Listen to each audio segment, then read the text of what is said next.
নমস্কার। আজকে যে বিচারটি নিয়ে এসেছি ধনভাবকে নিয়ে। ধনভাব কাকে বলা হয়? লগ্নের দ্বিতীয় ঘরটাকে বলা হয় ধনভাব। তাহলে এখানে 12টা ঘর আছে, 12টা লগ্ন আছে। যেটা লগ্ন হবে সেটা হচ্ছে ফার্স্ট হাউস। 12টা ঘর আছে, 12টা লগ্ন আছে, লগ্নটা হচ্ছে ফার্স্ট হাউস। তাহলে আপনার লগ্ন কি আছে সেটা হচ্ছে আপনার ফার্স্ট হাউস। তাহলে আমি এখানে একটা লগ্ন ধরলাম, সেটা হচ্ছে ফার্স্ট হাউস। আমি ধরলাম এখানে বৃশ্চিক লগ্ন, তাহলে এটি হচ্ছে ফার্স্ট হাউস। তাহলে লগ্নটা যদি ফার্স্ট হাউস হয়, তার দ্বিতীয় ঘরটা হচ্ছে ধনপতির ঘর। যেটা লগ্ন হবে তার দ্বিতীয় ঘরটা হচ্ছে ধনপতির ঘর। যদি লগ্নের দ্বিতীয় পতি যদি বৃহস্পতি হয়, এই বৃহস্পতির সাথে যদি মঙ্গল যুক্ত থাকে, তাহলে লগ্নটা হতে হবে বৃশ্চিক লগ্ন, দ্বিতীয় হাউসটা বৃহস্পতির ঘর হতে হবে। ধনভাবের মালিক হচ্ছে বৃহস্পতি। সেই বৃহস্পতির সাথে যদি মঙ্গল যুক্ত থাকে, ধরুন এখানে একটা কুম্ভ লগ্ন ধরলাম, লগ্নটা হচ্ছে ফার্স্ট হাউস, তার দ্বিতীয় ঘরটা হচ্ছে ধনভাবের ঘর। এই ঘরের মালিকও বৃহস্পতি।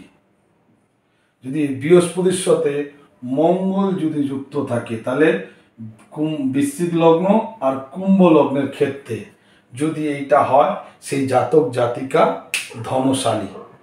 কিন্তু এই 12টা ঘরের মধ্যে একমাত্র কুম্ভের ঘর আর বৃশ্চিকের ঘর এই যোগটা হয়ে থাকে, আদার্স কোনো ক্ষেত্রে এই ভাবটা হয় না। আসা যাক, তাহলে বৃশ্চিক আর কুম্ভ লগ্নের দ্বিতীয় ভাবে যদি বৃহস্পতির সাথে মঙ্গল বসে থাকে, সে জাতক সে জাতিকা ধনশালী। আসা যাক পরের বিচারে। বিচারটি হলো, যেটা লগ্ন হবে তার দ্বিতীয় হাউস যেটা হচ্ছে ধনভাব। তাহলে 12টা ঘর আছে, 12টা লগ্ন আছে, যেটা লগ্ন হবে সেটা ফার্স্ট হাউস। তাহলে আমি এখানে মকর লগ্ন ধরলাম। তাহলে মকর লগ্ন ধরলে লগ্নটা ফার্স্ট হাউস, আপনার লগ্নটা কি আছে সেটা হচ্ছে আপনার ফার্স্ট হাউস। তাহলে লগ্নের দ্বিতীয় ঘরটাকে বলা হচ্ছে ধনভাব। এই ধনভাবের মালিক, 2 নম্বর হাউসের মালিক, যদি আপনার লগ্নে 1 2 3 4 5 6 7 8 9 10 11 নম্বর হাউসে যদি থাকে, তাই লগ্নের দ্বিতীয় ঘরের মালিক যদি একাদশ ঘরেতে থাকে, এই ঘরটায় যদি থাকে, আর একাদশের মালিক যদি দ্বিতীয় ঘরে থাকে, তা দ্বিতীয় ঘরের মালিক একাদশে থাকতে হবে, একাদশের মালিক দ্বিতীয়ভাবে থাকতে হবে, তাহলে সেই জাতক জাতিকা ধনশালী। এটা সব লগ্নের ক্ষেত্রে। তাহলে লগ্নটা হচ্ছে ফার্স্ট হাউস, তার দ্বিতীয় ঘরটা হচ্ছে ধনভাব, ধনভাবের মালিক থাকবে একাদশে, আর একাদশের মালিক থাকবে দ্বিতীয়, তাহলে সেই জাতক সেই জাতিকা হবে ধনশালী। আরেকটা বিচার আসি, ধরুন 12টা লগ্ন আছে, লগ্নটা হচ্ছে ফার্স্ট হাউস, যেটা আপনার লগ্ন হবে সেটা হচ্ছে আপনার ফার্স্ট হাউস। আমি এখানে একটা লগ্ন ধরলাম, লগ্নটা হচ্ছে ফার্স্ট হাউস। তাহলে ফার্স্ট হাউস তার দ্বিতীয় ভাবটা হচ্ছে এইটা ধনভাব। এই ধনভাব যদি আপনার লগ্নের, আমি এখানে যে লগ্নটা ধরছি এই লগ্নের, আপনার লগ্ন কি আছে সেটা দেখুন। যদি লগ্নের 1 4 7 10 নম্বর হাউসে, কার লগ্নের 1 4 7 10 রাখতে হবে। তাহলে লগ্নের 1 4 10 বলতে লগ্নটা হচ্ছে 1 নম্বর, 1 2 3 4 এটা হচ্ছে 4 নম্বর, 5 6 7 এটা হচ্ছে 7 নম্বর, 8 9 10 এটা হচ্ছে 10 নম্বর। যদি লগ্নের দ্বিতীয় ভাবের মালিক যদি এইখানে বসে বা এখানে বসে বা এখানে বসে বা এখানে বসে থাকে, ঠিক আছে, তাহলে সেই ব্যক্তি সেই জাতক ধনশালী।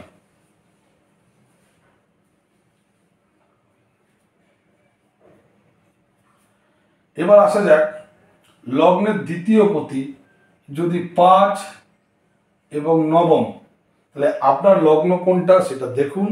আপনার লগ্নের পঞ্চম এবং নবম ঘরটাকে দেখুন। তাহলে আমি এখানে লগ্ন ধরেছি, এর পঞ্চম ঘর 1 2 3 4 5, এই ঘরটা 5 নম্বর ঘর, 6 7 8 9 9 নম্বর ঘর। যদি এই দ্বিতীয় ঘরের মালিক এই ঘরে অবস্থান করে বা এই ঘরে অবস্থান করে, সেই জাতক সেই জাতিকা ধনশালী।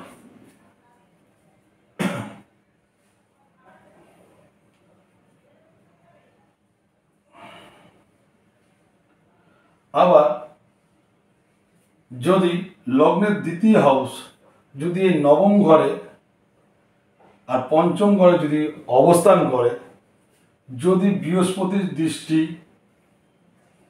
দ্বিতীয় ঘরের মালিক নবম ঘরে যদি পড়ে, বা দ্বিতীয় ঘরের মালিক শুক্রের দৃষ্টি যদি পড়ে, তাহলে সেই জাতক বা জাতিকা ধনশালী। অনেক আরও ব্যাখ্যা আছে, বিচার করলে অনেক বড় ভিডিও হয়ে যাবে।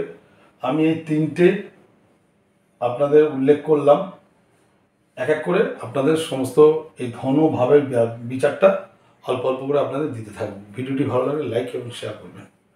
নমস্কার।